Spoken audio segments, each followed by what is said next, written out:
चलिए तो आज हम लोग 10th क्लास का सब सब्जेक्ट देखते हैं कि सब सब्जेक्ट कितना है और उसको इंग्लिश में और हिंदी में क्या कहते हैं। देखिए अच्छी तरह से देखते हैं। चलिए सबसे पहले चालू करते हैं सामाजिक विज्ञान। बहुत सारे लोग कहते हैं सामाजिक विज्ञान क्या है, तो इसको इंग्लिश में क्या कहेंगे? Social science. तो सामाजिक विज्ञान में कितना किताब आता है?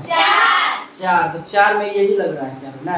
देखिए सबसे पहले कौन है? भारत संसाधन एवं उपयोग। इसको इंग्लिश में क्या कहते हैं? तो ज्योग्राफी। ये क्लियर हुआ? पहले आपको हम बता देते हैं आप लोग, ये तब आप समझिएगा। ये देखिए इतिहास हुआ, इसको इंग्लिश में हिस्ट्री। जल्दी जल्दी देखते जाइए। लोकतांत्रिक है, जिसको इंग्लिश में पॉलिटी या चलो ये हमारी अर्थव्यवस्था हो गया, इकोनॉमिक्स। ये 4 सामाजिक विज्ञान का किताब हुआ। ठीक, अभी जल्दी जल्दी हम लोग चल रहे हैं ताकि जल्दी होगा। ये हो गया एक आपका गणित, इंग्लिश में मैथ यानी मैथमेटिक्स। चलिए ठीक है। अब देखिए एक आपका किताब ये आया, ये एक किताब है, 3 किताब कहाँ दिख रहा है? 3 किताब। अच्छा, इसी को क्या कहा जाता है? विज्ञान को इंग्लिश में साइंस। यानी देखिए विज्ञान को इंग्लिश में साइंस कहा जाता है। इसमें 3 सब्जेक्ट आता है, पहले ध्यान से सुनिए। Physics, chemistry, biology. फिजिक्स को हिंदी में भौतिकी, केमिस्ट्री को रसायन और उसके बाद एक और जीव विज्ञान को बायोलॉजी। ये क्लियर हुआ? अब आहिस्ता आहिस्ता देख लीजिए किताब अच्छी तरह से। अब आता है देखिए यही तीनों किताब का आप यहाँ जो देखिए ये रहा भारती भवन का यही किताब। ये रसायन शास्त्र को इंग्लिश में आप क्या बोली थी?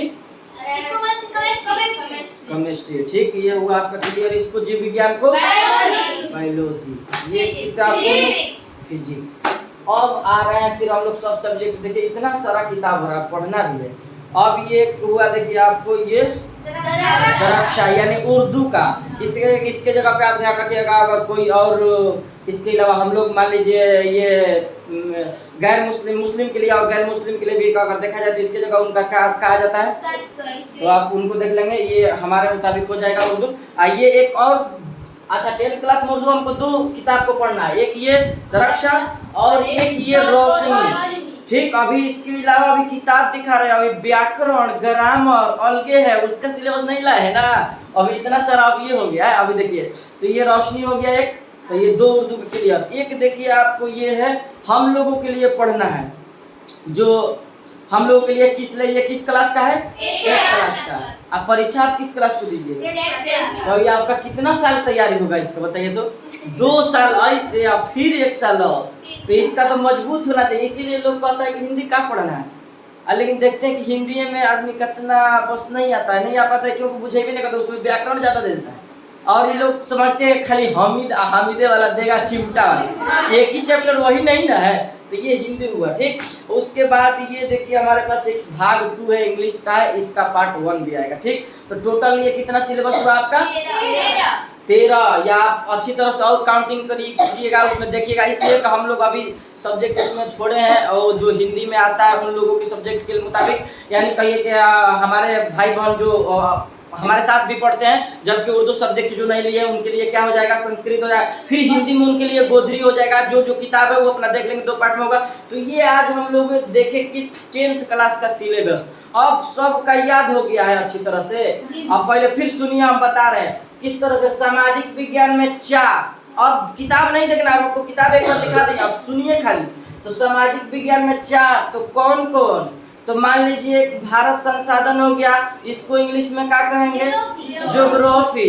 अब दूसरा हिस्ट्री को इतिहास। फिर एक हुआ राजनीतिक विज्ञान, वो क्या हो जाएगा? लोकतांत्रिक। एक और बच रहा है अर्थशास्त्र को इकोनॉमिक्स। अर्थशास्त्र के लेखक आपको 3 नाम है, विष्णुगुप्त, चाणक्य या कौटिल्य, 3 हो जाएगा। अब साइंस में कौन कौन है? 3 है, फिजिक्स, केमिस्ट्री, बायोलॉजी। अब इसको हिंदी में भौतिकी,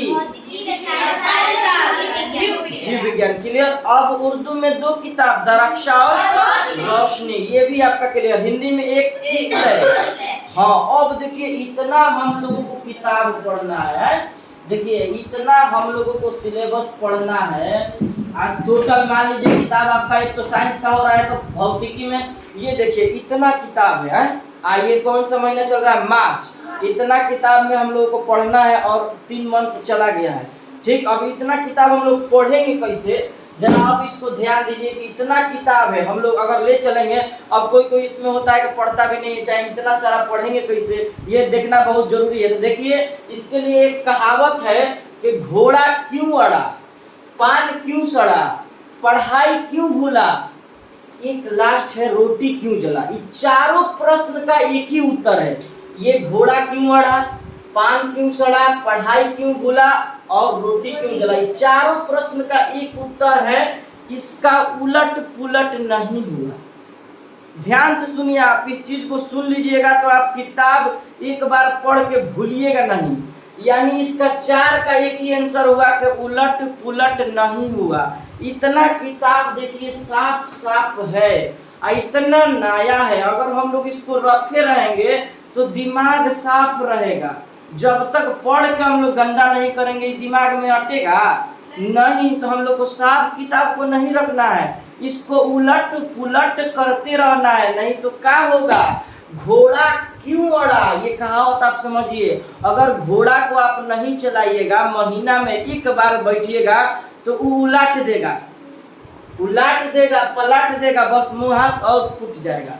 तो ये रोज चलाना पड़ेगा घोड़ा को, ठीक। ये क्या है, पान क्यों सड़ा। आप देखती हैं कभी कभी कि पान के दुकान पे दुकानदार आए या नहीं खरीदने वाला, लेकिन पान को देखिएगा इधर से उधर कटिंग करके, इधर से उधर कटिंग करके, पलट के इधर से उधर रखता रहता है। क्यों, अगर छोड़ देगा उसको तो पान क्या होगा, सड़ जाएगा। यानी इसीलिए कहा गया घोड़ा क्यों अड़ा, पान क्यों सड़ा, पढ़ाई क्यों भूला, यही सबसे ज्यादा इम्पोर्टेंट है।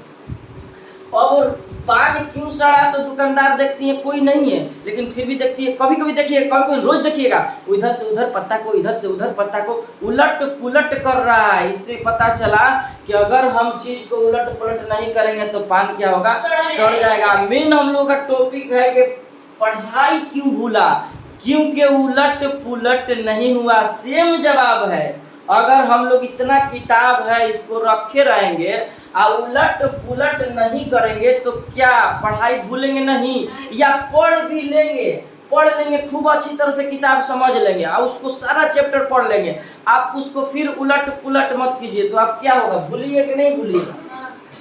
रोटी क्यों जला, आप देखती हैं इससे ज्यादा आप वाकिफ होंगी। अगर एक ही तरफ तावा पर रोटी रखा जाए, थोड़ी देर छोड़ दिया जाए तो क्या होगा, जल जाएगा। अगर उसी को उलट पुलट करते रहेगा तो खूब अच्छा रोटी फूल के हो जाएगा। यानी इससे पता चला कि हम लोग अगर इतना किताब पढ़ रहे हैं या इतना किताब है तो इसको एक शॉर्ट यानी छोटा नोट्स तैयार करना है और बहुत अच्छी तरह से उसको रोज उलट पुलट करके देखते रहना है, ताकि हम कहें पढ़ाई क्यों भूला, आखिर इसकी वजह क्या है। हम सब चैप्टर भूल लेते हैं। अभी हम पूछे भी कि उस वक्त पढ़ाए थे, याद है, तो कुछ कुछ याद है, कुछ भूल गए। अगर यही उसका एक नोट्स तैयार रहता, हाँ राम हलदर ये इसका किरदार, चलिए एक अफसाना ये खत्म। चाहे फिजिक्स पढ़ रहा है, प्रकाश का परिवर्तन, इसका एक कॉपी बना लिया छोटा, एक पेज में प्रकाश का परिवर्तन क्लियर, तो हाँ चलिए कॉपी को देखेंगे बस याद हो गया। नोट्स किसे कहते हैं, अपने से तैयार कीजिए ताकि उसमें कुछ किरदार हो, कुछ मेन पॉइंट हो और देखते आपका एक बुक क्या हो जाए, याद आ जाए। इसीलिए हमको ये कहावत को क्या करना है, याद रखना है। अगर किताब उलट पुलट नहीं हुआ तो समझिए घोड़ा कैसे पलट रहा है, पान भी सड़ जाएगा, पढ़ाई तो गोल हो ही जाएगा, यानी भूल जाइएगा। और रोटी को तो आपसे बेहतर कौन जानता है, बनाना है। अगर तनी सा इधर नजर हुआ तो बड़का रोटी है, अगर उधर से कोई आ भी रहा है, चाहे कभी कभी इधर ध्यान भी गया तो रोटी क्या होता है, जल जाता है। तो इसी मुताबिक अगर हम लोग पढ़ाई को रोज प्रतिदिन अगर पढ़ने के मुताबिक याद रखेंगे, उसको देखेंगे, सही से समझेंगे और एक बार याद कर लेंगे, फिर हम एक दिन उसको रिवीजन का बना लेंगे ताकि उसको हम पढ़ेंगे। देखिए पढ़ने से ज़्यादा आपको रिवाइज एंड रिवीजन पर बहुत ज़्यादा फोकस देना है, उसको मशक करना है, बहुत सारी देखना है, प्रैक्टिस करना है, तब आप एक फिर अच्छा बनेगा। अब इसको छोड़ दीजिएगा तो जैसे ही चारों का हाल होगा वैसे ही आपका हाल हो जाएगा। पढ़ाई क्यों भूला, तो ये आपका आज ये सब्जेक्ट और ये नोट्स कैसे बनाना है तो ये तो आपको बाद में चर्चा करेंगे, या कितना पेज में या कोई भी को और किस तरह से देखा जाएगा ये हम बाद में कहेंगे। आज के लिए बस ये इतना ही रहने दिया जाए। आप सब्जेक्ट देखिए और समझ गए कि हम लोग जब तक कब तक हमारा दिमाग में रहेगा, तो किताब को हम जब तक अच्छी तरह से उलट पुलट कर पढ़ेंगे नहीं, देखेंगे नहीं बार बार, तो हम भूल ही जाएंगे। इसलिए पढ़ने का सबसे अच्छा विधि है कि किताब को पढ़ने के बाद कॉपी में बनाने के बाद उसको उलट पुलट करते रहेंगे। तो ठीक है, तो आज के लिए हम लोग इतना ही रहने देते हैं और उसके बाद से अब आपको चैप्टर 1 से उर्दू और जो जो बनाया गया रूटीन उसके मुताबिक लिया जाएगा। ठीक है, तो आज के लिए इतना ही।